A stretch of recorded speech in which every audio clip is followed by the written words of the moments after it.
Welcome to episode number 229 of the Marine Layer podcast. We've got former Mariner Bret Boone on the show today. Joins us to talk about Dan Wilson and Edgar Martinez, how he thinks they'll fare in their roles. He's here to talk a little bit about, as well, the Mariners and the start they've gotten off to this year, where he thinks they can improve, what they've done well. Talks a little bit about his own media career and a little bit of reminiscing on his time as a player, especially during that 2001 season. And here's your guys' reminder before we start this podcast. Make sure you're staying on top of everything. If you're doing that, and if you want to do that, there's one place to do it.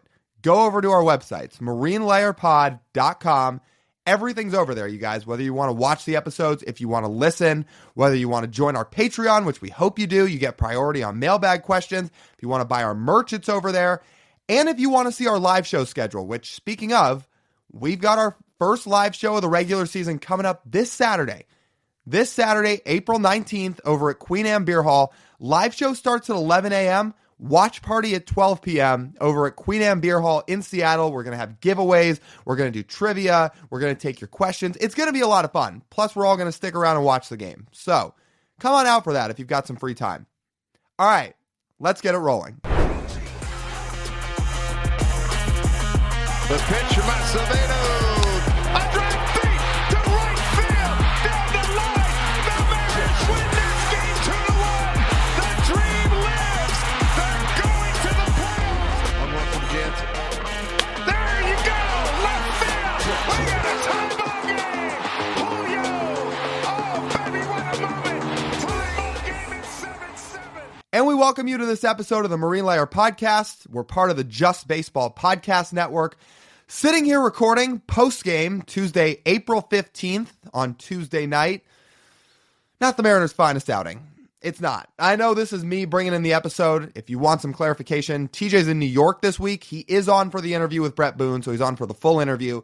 But he's had some Wi-Fi trouble. It's been a little glitchy, so I'm just bringing in the show, taking out the show, but TJ will be on for the bulk of it. Anyway, yeah, tough game here in Cincinnati in game one, huh? Luis Castillo didn't have it.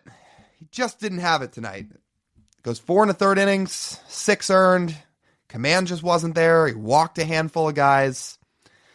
Yeah, look, we're not going to make too much of one outing yet, but we talked about it plenty last year, right? That when this Mariners rotation goes out on the road, a lot of times it can be a bit of a different story. It wasn't really an issue for Logan last year. It wasn't really an issue for Wu last year, but it got to some other guys. Luis was one of those guys, and we'll see how he fares moving forward, but after what was a few really good starts to begin the year, tough outing in Cincinnati, where he made his first return back to that ballpark since he was traded. So, tough homecoming and away for Luis. Were some positives to take away in this game. Dylan Moore, oh, he looks unreal. He had 3 hits, homered twice, had no trouble getting to Nick Lodolo, who's been awesome this year entering this start for the Reds. He had a sub-1 ERA entering today. But Dylan Moore got to him. Mariners got some runs early. They just couldn't keep adding on and piling on, and unfortunately, pitching slipped as a result. 4 runs can often win the Mariners a ball game, especially with their pitching staff and with the way their bullpen's pitched over the last week or so. Not tonight, though. Austin Hayes got to him with the 3-run homer. Gavin Lux, 4 for 4 out of nowhere. I don't know where that came from because he's not off to a good start this year, but torch the Mariners tonight, that's for sure. Anyway, that's just a little recap of Tuesday's game. I'm sure we'll get into all of it much more on Friday's episode when we take your guys' questions for the mailbag. But yeah, there's a couple things to watch there, including the start of the viewing of how this pitching staff is going to fare on the road. Because obviously we want to hope last season was just kind of a one-off, right? And that it's not going to be like that every year, every time this rotation goes out and pitches away from T-Mobile Park. But game one wasn't the most ringing endorsement. Hopefully Bryce Miller turns it around on Wednesday when the Mariners get set for game 2 of this series. All right. Oh, actually, one more thing. Shout out Ben Williamson. First big league hit. I think big league hits and the first ones are the coolest thing because we tweeted it, and I'll just say it here. It is such a culmination of everything a player's ever worked for when you get that first big league hit. Because going through Little League and going through high school and going through college where Ben Williamson thrived and then going through the minors where he didn't spend that much time, he worked his way through the minors pretty fast, but all of it combines into getting that call up to the big leagues and that first big league hit, that is a real testimony and culmination of everything a baseball player has worked for. So every time I see those first hits, I never get tired of watching them. They are really cool. So shout out to Ben.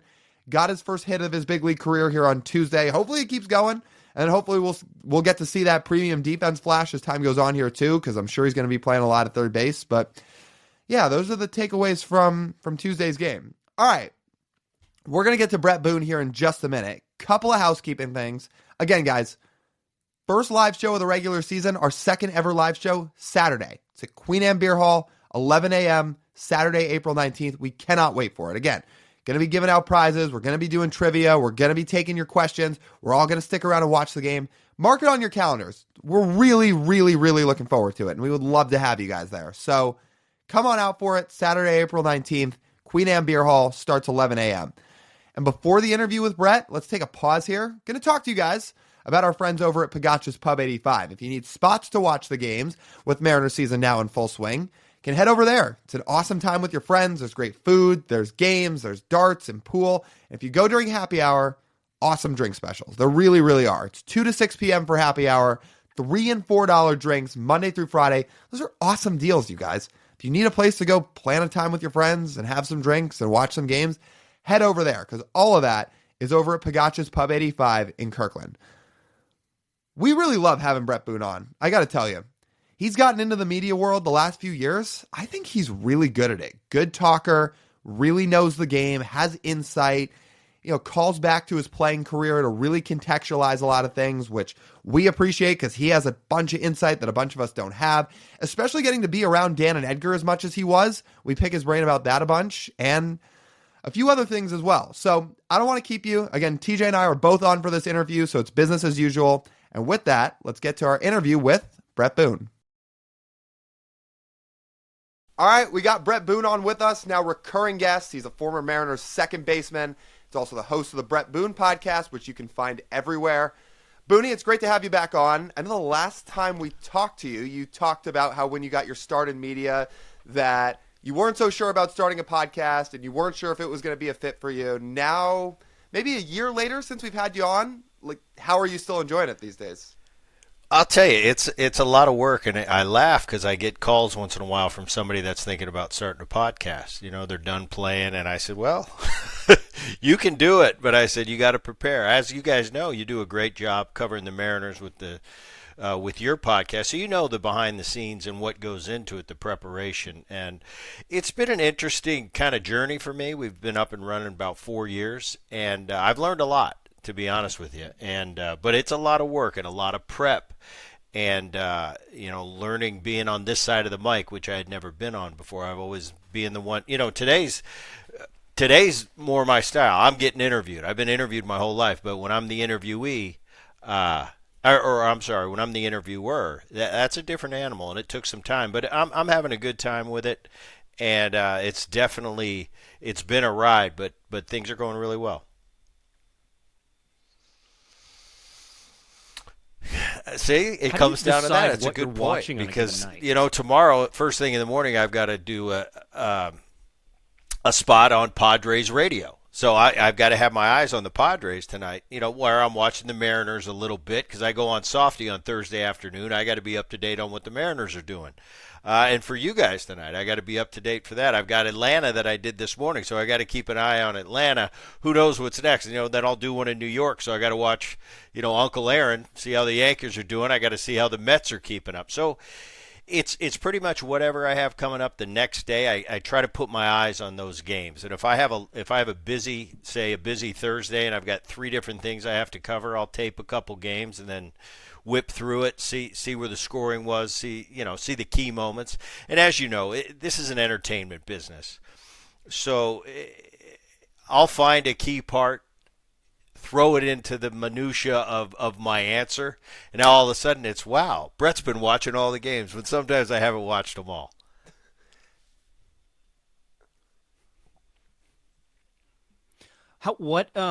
Curious, because it seems like not every player is someone who'll just go home and watch a bunch of baseball. They might just disconnect from it all. What's the difference for you between now and versus when you were a player? Well, I'm a different time. How much you're watching? We didn't how much have you're access to the on demand right now, whatever we want to watch. So it was a little bit different. You had to plan it out and set your DVR if you wanted to watch a different game. For me as a player, I'd keep up with my family members. Dad was managing at a couple different tenures during my career. My brother was playing on different teams. So I'd keep up with that. But as far as watching games, I really didn't watch any games. I was down to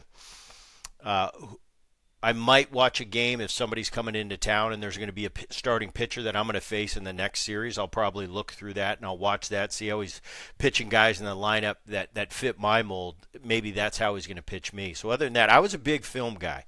I kind of – these guys today I kind of envy because although sometimes I think it's a little too much, the analytical and the technology that we have. I think too much information in the wrong hands sometimes can be detrimental. At the same time, I wish I had what they have at their fingertips. I could pull into a city, have everything on my iPad, and watch the opposing team coming in. I can go through their whole bullpen and their whole starting rotation and have that all in my mind because I love that. I mean, before a series, I'd always be Carl was our cameraman and our video man, and I'd say, Carl, get those tapes rolling and let's find out. I want to see his last start, and then I want to see the last time I faced him. If you've got anything else, whatever you can get your hands on. And at the time, we're using floppy disk and throwing them in and rewinding and fast forwarding. So I'm a little envious of the guys today, what they have at their fingertips. But I think it's for the individual to do what works for you, consume everything, and then decide for yourself what works best for the individual. Because one way is not the way for everybody. It's too much intel for some people, like I said, can be detrimental. And then another player getting that same information, it may be very good for him. So you got to know yourself, and with time and the ups and downs in this game and the more experience you get, you kind of settle in on what works for you. That's actually a good segue because obviously Dan and Edgar are now in prominent roles with the Mariners as we transition into a little bit of talk about Seattle's team. And Edgar is obviously one of the greatest hitters to ever play the game. And you spent plenty of time around him, and he is very much about, from everything we've seen and everything we've picked up on so far, he's very much about simplifying things. Some coaching staffs like to really dive into the analytics. Some teams like to keep it a little simpler. Edgar seems to be on the side of that he's more of the latter. Do you think after the last regime the Mariners had that was a little more focused on the analytics that's a benefit to these guys? I think so. I think anytime Edgar's in the room, and Edgar's very soft-spoken. He's not going to be a guy that shoves it down your throat if you want to listen.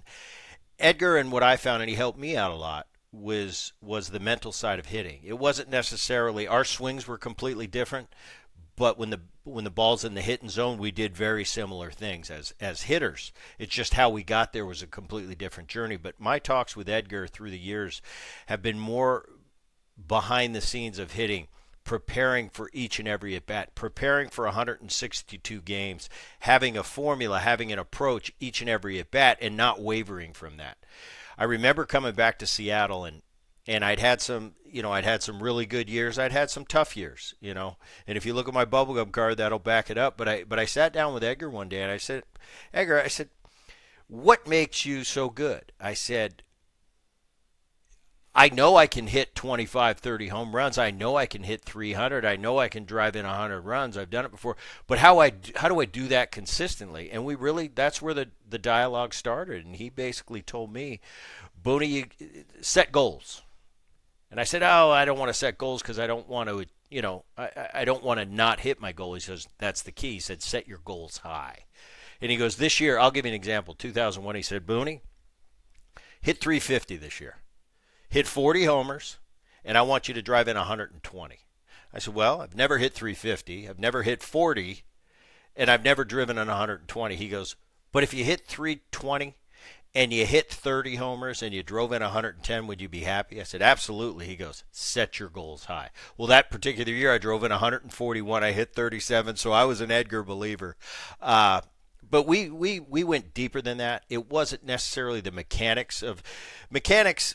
How you come about your swing, how you learn to be a good hitter is through trial and error. It's through failure. It's through getting your butt kicked and getting back up and learning from it.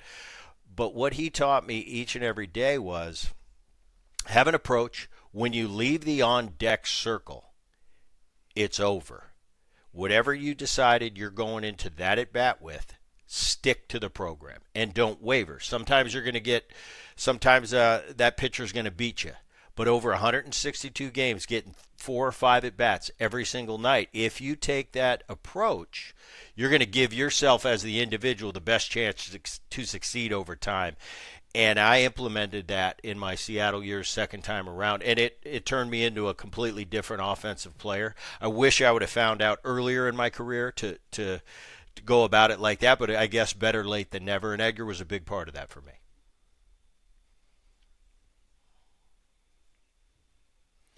If I'm going to try and simplify what you just said, and you let me know whether I'm right or wrong in how I interpret sort of the whole philosophy of how Edgar Martinez operates and how he tries to pass off information to others. You get confidence from confidence? Success. You know, you can act and say, "Oh, I'm confident," all you want, but I can look you in the eyes and have a conversation with you. I'll know if you're confident. You won't have to tell me if you're confident. You know, there's guys that have that fake bravado, and I've had to do it sometimes when I'm not seeing the ball well. My swing stinks, and I got to find a way in the on-deck circle to let this pitcher know that I'm that guy that he doesn't want to pitch to. And I'll tell you what, every time I did that and I walked to the plate, he knew I wasn't confident. He knew I was over my last 12. I wasn't seeing the ball good, and it seemed like that first pitch was at the knees on the corner, strike one. On the flip side, when I was swinging good, everybody knew I was swinging good. I knew I was swinging good. I didn't have to say anything. It was a look, the way I walked. I don't know what it was, but I could feel when I got in the box, this guy's going to be really careful with me. And it's something, you know, I don't want to get woo-woo and magical and stuff like that. It's just something that you feel, and I've been on both sides of it. I know when the pitcher has it, and he's got my number that night, and I know when I have it, and that pitcher better not throw me a strike because I feel pretty good that one's going to land in the seat. So it's something that confidence is something that's earned, and it's earned through getting it done. It's earned through success, and you've got – the toughest part of playing this game, it's easy when you're rolling. It's easy when my swing feels great and I'm squaring everything up and I'm spitting on sliders in the dirt. That's the easy part. The tough part is you're not going to have that all year. That's why it's 162. I think it's the toughest thing to do is play 162 games as a hitter against big league pitching. What are you going to do when everything isn't right? And I learned that later in my career. Everything isn't 3-run homer tonight. Maybe tonight that swing, I've got to find a way to compete. I got to find a way to work a walk and maybe get a hit, maybe turn a big double play and help my team win a game because I know I'm not the guy that's seeing it good right now. I think it's almost like a PGA Tour player. You know, you're not going to have your game every day, but the great ones find a way to just ping it around the golf course and stay in the tournament until they get their swing back. I think as baseball players, you got to know, okay, I'm 0 for my last 6. Let's not turn this into an 0 for 15. Let's go into survival mode, get a few hits, work before and after the game on the side, get it back to where I can be that guy, that you better not throw me a strike. But it's knowing yourself, and it's nothing you can. It's the only way you can get it is through experience. What do you think Edgar can do for Julio specifically that other coaches couldn't do for him in the past? And I know this is a loaded question, but I think when they brought Edgar back in to be the hitting coach, that's where everybody's minds went, is what can he do for Julio? So I'm curious your thoughts on it. The problem with Edgar is he was such a great hitter. And layman terms is, oh, now you've got a great hitting coach. So it's all better now. Everybody's going to be great. Well, I'll tell you, I've had a lot of hitting coaches. And I'll give you a quick story. I had Paul Molitor in 2004, one of my favorite players. When I was a young player, I used to come out early and watch Paulie hit batting practice and just had a ton of respect for him. He was our hitting coach in 2004. One of the greatest hitters of my time, 3,000 hits, Hall of Famer. We had a great rapport, And I remember at the end of the year, I think I had I had an okay year, and I hit 25 homers, but my numbers were off from the year before. And I remember the last week of the season, we weren't making the playoffs, and we're in the cage doing flip work, and Paulie looks at me and he goes, Booney, I knew how to get a hit. I said, Paulie, I know that. You got 3,000 plus of them. He goes, problem is, I can't help you get a hit. So, being a great hitter, being a great hitting coach doesn't matter. It's not for everybody. Us as big league hitters, we've got to be big boys. When we get in the box, nobody's going to be there with us to hit. And it's just it's almost like the best hitting coaches I've ever had. They're psychologists. It doesn't matter what your repertoire is, what you did in your career. It's how can you put me in a mindset that I believe in myself? Lee Elia, for me, when I played for the Mariners, was great. He'd walk by, say something subtle in passing when he saw I was really struggling. I remember in Texas, we went to Texas. We talked about hitting. I had a great series. 2 weeks later, I'm sitting on the bench, and I'm kind of, I'm 0 for 2. I struck out. I popped up, and Lee came by, and he said, Booney, how you feeling? I said, Lee, you've been watching these last 10 at-bats? You know how I'm feeling. He goes, remember that conversation we had in Texas when you did that thing with your top hand? You might want to try that. And he just walks off. And all of a sudden, I've got hope as a player. Doesn't mean I'm going to go out and kill it. But I say, I do remember that.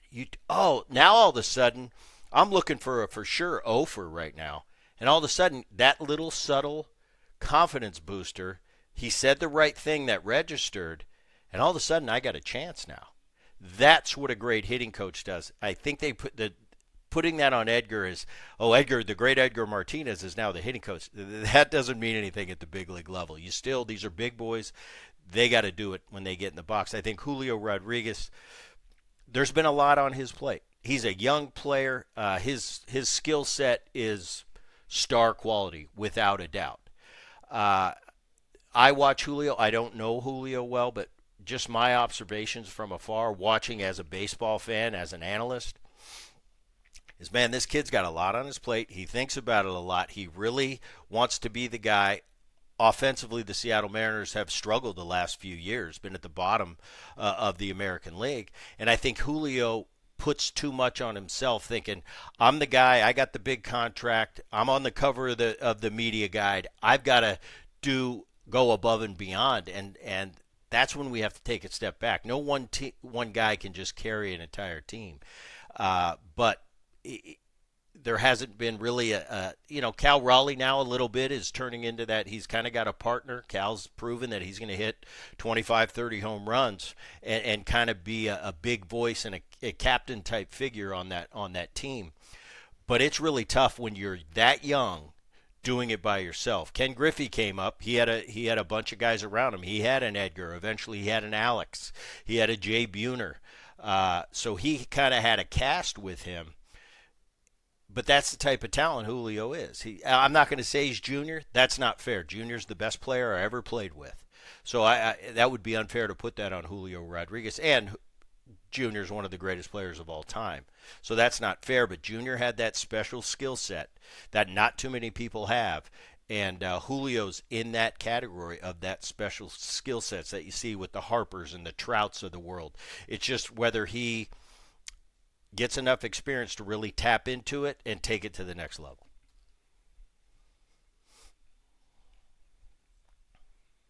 Before we ask you about more of the players, I want to get your thoughts on Dan Wilson, because you've also spent a lot of time around him in a clubhouse. What is Dan Wilson like in a clubhouse? And now, if you were to project a little bit, Dan Wilson, what he's like leading this group of players in person. I played with him for years. We got traded for one another, then we got reunited. Danny, he's great. He's buttoned up. He's that straight arrow, valedictorian, president of. He's kind of like my dad. He's a Bob Boone president. He was the president of your high school. He was the valedictorian. He was the nice guy. He was the guy that everybody loved. But he's also funny. He's got a dry sense of humor. He knows the game very well. He's a good people person.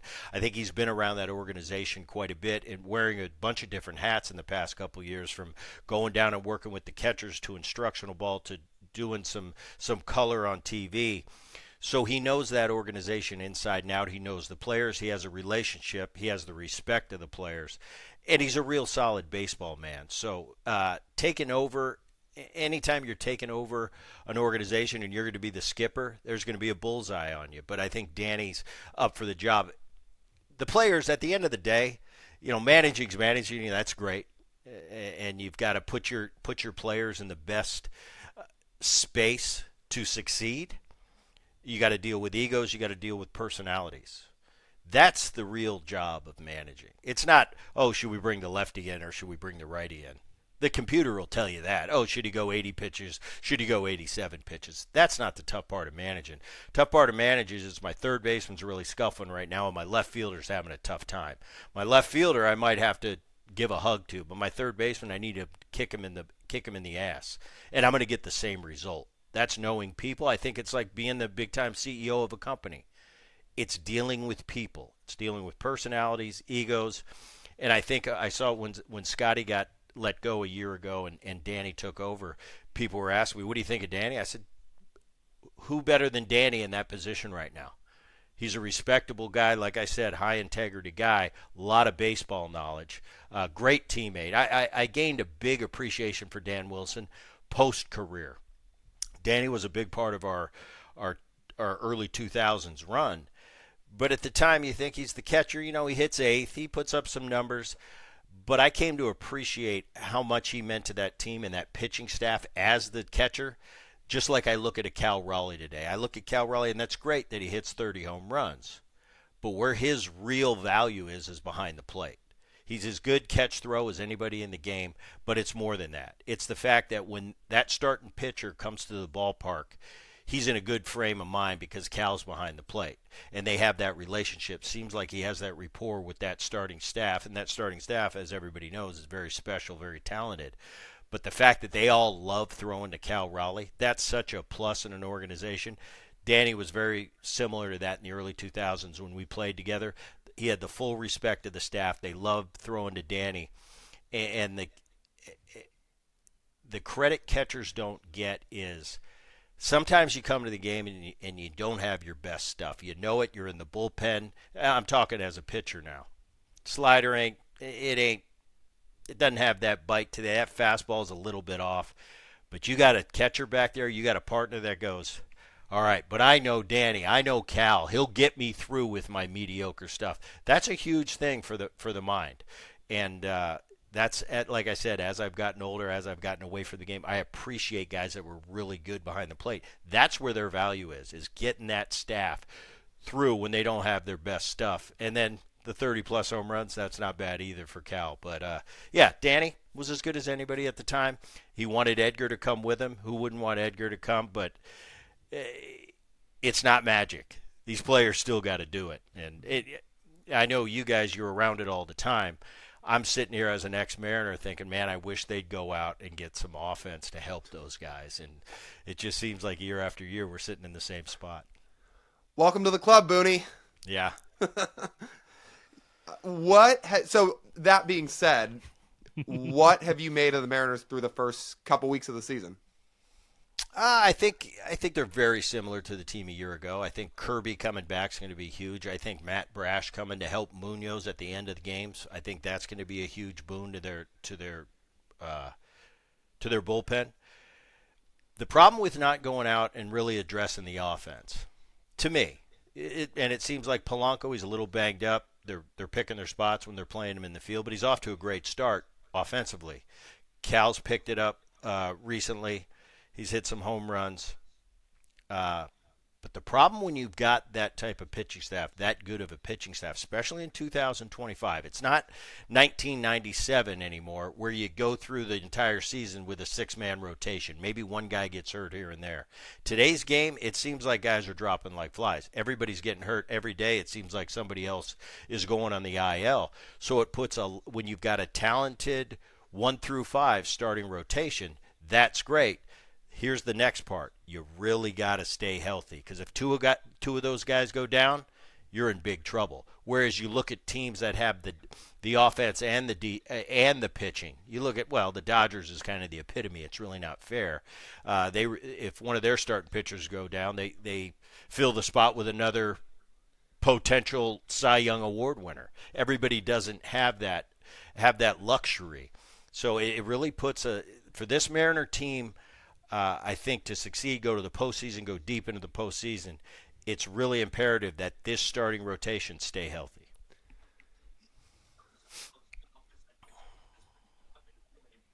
In terms of the offense that actually has been good, I've been really impressed with what I've seen from Jorge Polanco this season. But it's been even more impressive because he's done it while battling through an injury, Booney. He's got the knee issue, he's got a side issue, and yet he's trying to gut his way through and be productive for the Mariners offensively. What is it like going to the park when you are just not feeling 100% and you know you have no other choice but in my career did I feel that you have to play for the majority of the time? But I remember briefly in 2002, the second half of 2002, I hurt my Achilles. They had to make me a special shoe. I had to get it taped every day a special way, and I had a limp for the second half of the season. Well, all of a sudden, the second half of the season, my swing started to kick in, and I was playing really well. I had a great second half of 2002. And I'll tell you what, that pain in my heel, it made it a lot easier because I was getting 2 hits every night. So that's what Polanco's going through right now. He's banged up, he's hurt, but whatever those injuries are, they're not affecting him when that ball's in the hitting zone. Sometimes, and I hate to say this, and I don't want to bring this on anybody, but sometimes a little injury to the right area is good. For me in 2002, I was coming off a huge 2001 season, got off to a slow start in 2002, had the injury, and it kind of had to slow me down. It made me really think about my at-bats and not just go for it every time. And it really settled me in and kind of made me really think about the art of hitting it. It helped me a lot. Now, that being said, I don't want that Achilles because it was a pain in the neck taping it and having to do that every night. But sometimes it sounds funny, but the right injury to the right part of your body sometimes is really a plus as a hitter. And I'm not going to say that's the reason Polanco's hitting, but I'll tell you, if you ask him right now, those injuries probably don't hurt quite as much as they would if he was hitting 180 right now. So what would your dream injury then be to kind of give yourself a kick in the rear end? Is it like an arm injury? I don't know. Well, the only injury, I was pretty lucky throughout my career to not have too many injuries. I had a knee problem before I came back to the Mariners in San Diego. I couldn't hit with that. No, I don't want that problem.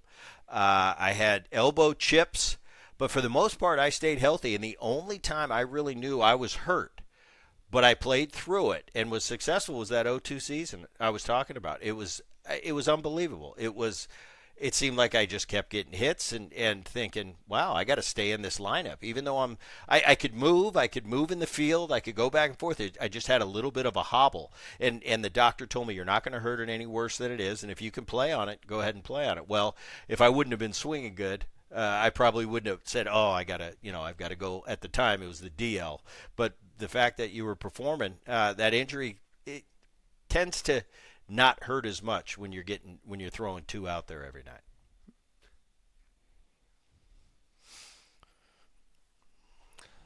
The American League this year, Brett, seems pretty down. Well, I think Do you look think at the Mariners are West, good enough to be at the top of that? I was going through it. You look at the Angels. I think it's a feel-good story earlier in the season. They're in first place, and I think that's great. But I look at that team. I look at the Trout's back, but I look at the personnel on that roster. I don't see that being a postseason, go deep into the postseason team. So I'm actually surprised right now that they're at the top of the division. I think the A's are a little bit better than they were a year ago, but they've got a long way to go before they're a legitimate postseason contender. And then it leaves you to the 3 teams. Seattle Mariners, best pitching staff in the division. Texas Rangers are interesting to me. I think the Texas Rangers 2023 had the best offense in baseball and just willed their way through the postseason. Boch made all the right moves, and they end up winning a World Series. When you come back 2024, you can call it, what do you want, a World Series hangover? I don't necessarily believe in that. But Guys were hurt. They were banged up all years. Guys didn't have the offensive years that they were having, and pitchers were in and out. DeGrom missed pretty much the entire season. Well, this year you got DeGrom back. He's all right at the beginning. You got Evaldi, who's an absolute horse at the top of the rotation. And then you've got Maley, who's pitching really good. Gray and Bradford are coming back, I think, either May or around mid-season. That's going to be important for them. Their bullpen's okay. The offense is loaded with ability, whether they're going to do it or not, whether Seager's starting to pick it up a little bit. They need Simeon to be good. They need Garcia, who was the postseason hero in 23, to be really good.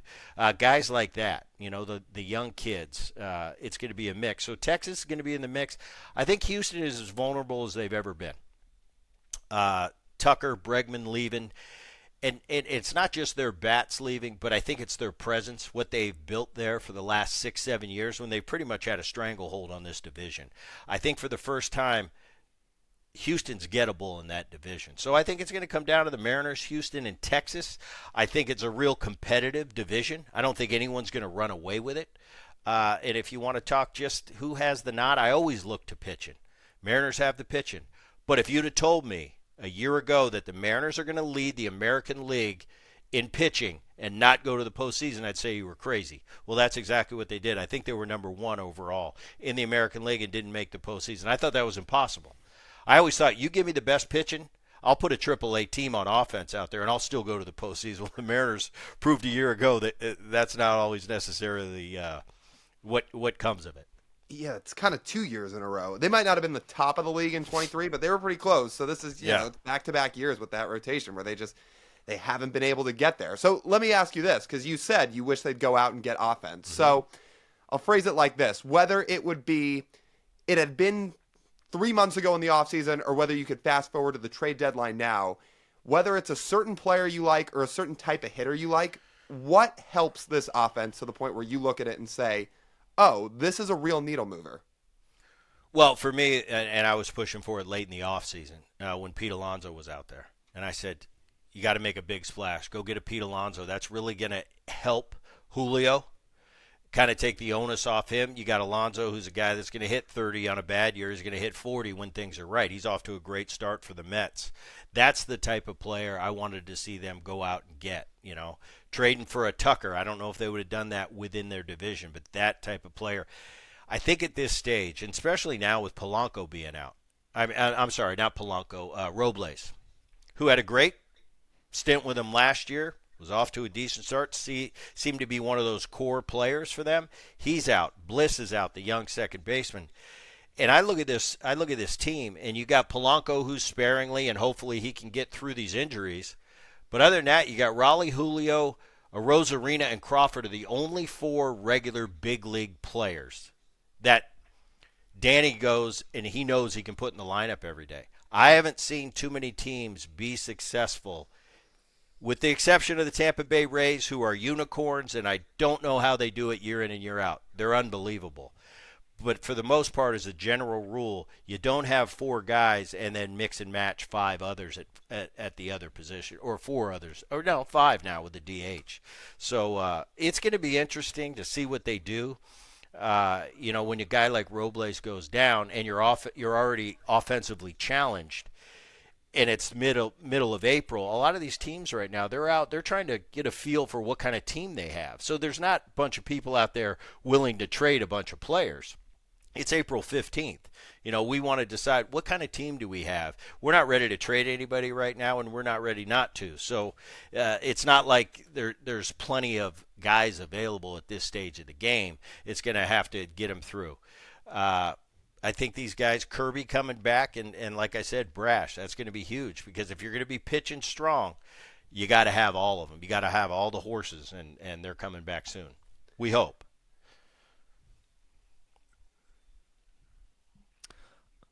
I only got a couple more questions for you, Booney. One thing I think about here off of this topic is that, the Mariners, whether they trade for this player or they sign a player in free agency sometime down the road, I think they want to make better impressions on players, so players are more willing to come to them and want to play in an environment like Seattle. What kind of impact do you think Cal Raleigh signing an extension would have on players outside the organization with a player like Cal giving his stamp of approval of this team and this franchise by committing. They see the potential there. I saw it at its greatest in the early 2000s. There's nothing like it. And you can talk about playing in Boston or playing in New York during a pennant race. The big playing in St. Louis, the big baseball have the reputation of being real great baseball cities. Well, I'll tell you what.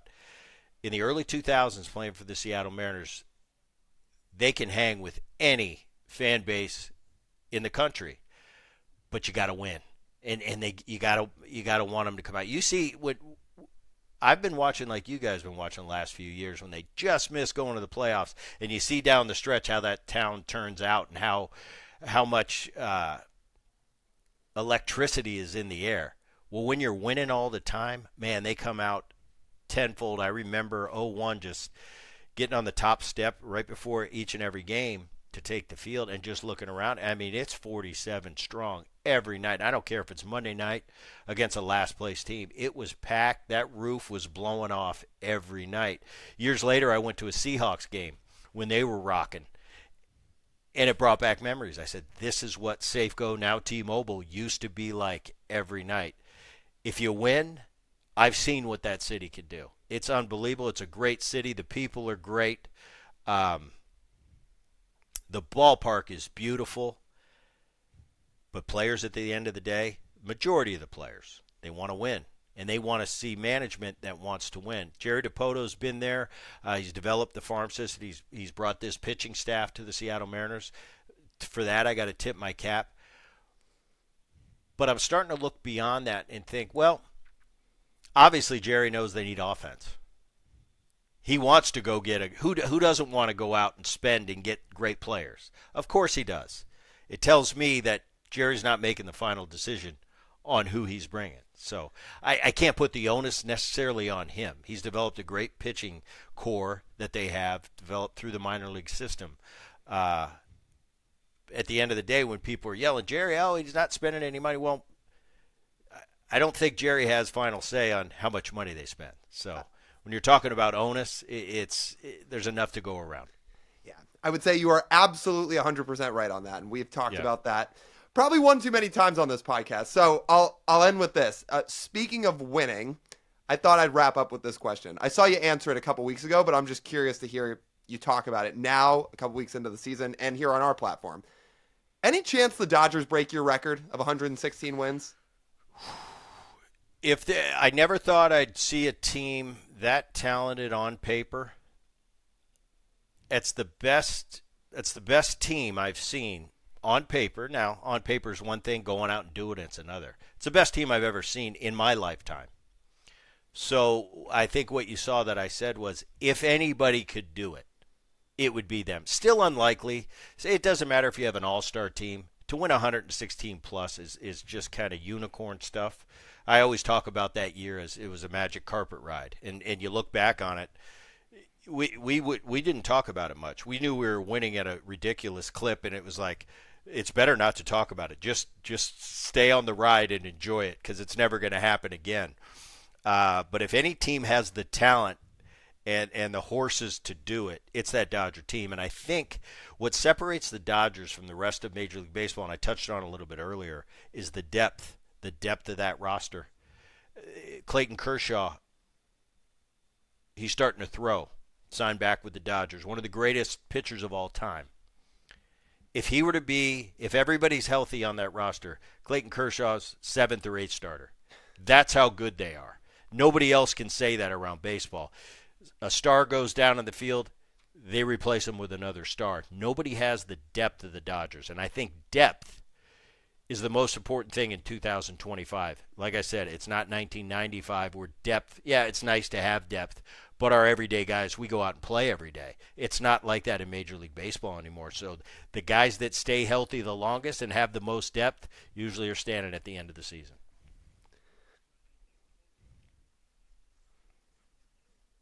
Brett, I totally agree with you, but I thought it was so funny because Lyle and I were talking about this question, and I was curious, and I went and looked. I was like, all right, so the Dodgers right now through their first 18 games, I think we're 12-6, and I was like, One stat I do vividly remember, the 2001 Mariners started. We won 20 in April, and then we won 20 in May. Everybody's looking around like nobody does that. And after that, we didn't talk about it. We rolled into the All-Star break, and we had like a 15-game lead. I remember that year what was so special because the American League West back then, we were the best division in baseball. I think the Oakland A's that year won over 100 games and ended up losing the division by like 14 games, and they won 100 plus. They barely made the playoffs. But that was a different time. That was a special time in my life, and I think the city of Seattle's life. The only thing is, and I hate it. I talked to the guys that were part of that run, and as great as that season was, and until somebody breaks it. Will always be the greatest regular season team, but there's kind of a negative connotation and an asterisk that everybody says, the greatness that we showed that year, and I don't disagree with the sentiment, but it's almost like, oh yeah, but they didn't finish the deal, so they stink, and there's kind of a negative that comes with that 0-1 team because we didn't finish the deal, and we didn't. I think our biggest mistake that year is I think we took the postseason for granted. I really do. I think we got to New York. We had handled them during the regular season. It wasn't a matter of if we were going to win or not. We were going to win. It was just how many games was it going to take us. And then a few weird things happened, and the ghost came out at Old Yankee Stadium, and I was sitting on a bus driving back to the hotel just getting eliminated and looking around and catching the eyes of other players. And there was just kind of disbelief, like this isn't supposed to how the magic carpet ride ends. And it did. And guys, still to this day, when we get together, we say, how did we not finish the deal? But it's something we'll always have, 116. But, man, it would have been sweet to bring it all home. All right, since we're talking about that, I've got one more follow-up to that. Say in a world you guys get past the Yankees. How do you guys think you would have fared against the Diamondbacks in that World Series with Randy and Schilling and all those guys? Oh, we get back. I think we'd have beat them. Mm-hmm. I think we went in. We won so much that year. We never lost. I don't know. I haven't gone back and looked at the numbers. But I don't think we lost 3 series the entire year. So we went to Cleveland, and it was kind of like business as usual. Yeah, we're going to beat Cleveland, obviously. Well, they made a series of it. We ended up beating them. And then we just had that attitude. Like, it wasn't from an arrogant vein. It wasn't arrogance. That team was a great team. It was a veteran team. But it wasn't an arrogant team. It was a confident team. That's as confident a team that I've ever seen. So we didn't go into New Yankee with our chest puffed out. We just kind of went in there like, no, we're going to take care of business like we always do. We're not going to worry about who's pitching, who's not pitching, where game 1 is, game 4. We don't care about any of that. We're just going to go play, and we're going to win like we do all year. And for the first time, it didn't happen. Crazy. Booney, always fun. Always love catching up with you. Go check out the Bret Boone podcast wherever you get your podcasts. Again, thanks for hopping on. This was great, and looking forward to talking to you down the road. You got it, guys. My pleasure. Man, we love talking to Booney. He really is a good talker. He's good in media. I can see why he's gotten into it. We've loved having him on both times he's been on the podcast now, and we're looking forward to having him back on down the road again because he's really fun to talk to. So shout out to Bret. Again, you can go check out his podcast wherever you get your podcasts. And meanwhile, for us, that just about wraps up this edition of the Marine Layer podcast. You guys know the drill. If you want to listen to the full form podcast, or really do anything involving staying on top of our content, there's one spot to do it, guys, all over at our website, marinelayerpod.com. You can watch our episodes. You can listen to the episodes. You can rate and review. If you're watching on YouTube, do us a favor, you guys. Like, comment, and please hit that subscribe button. The subscribe button really does help. It's the best way you can support the channel. So go do that. And then in terms of the rest of the stuff on our website, it's all over there. Our first live show of the regular season, you guys, this Saturday. We're 4 days away from it, less than that now. We're right there. Saturday, 11 a.m., Queen Anne Beer Hall in Seattle. Live shows at 11 a.m. Watch party starts at 12. We're all going to hang out and watch the game. We are fired up for it. It's going to be a blast. We hope to see you guys there. Again, that's 11 a.m. start time, 12 p.m. watch party. all over at Queen Anne Beer Hall in Seattle. You want to stay on top of our Patreon, go sign up for that. You want to get some merch, it's flying off the charts. People are getting it. People are sending us pictures. It's been really awesome. That's over at our website. So it's all there, you guys. MarineLayerPod.com, one-stop shop to stay on top of all of our stuff. If you want to follow us on social media, you can do so everywhere at Marine Layer Pod. That's TJ. I'm Lyle. As always, we thank you guys for tuning in. We'll talk to you soon.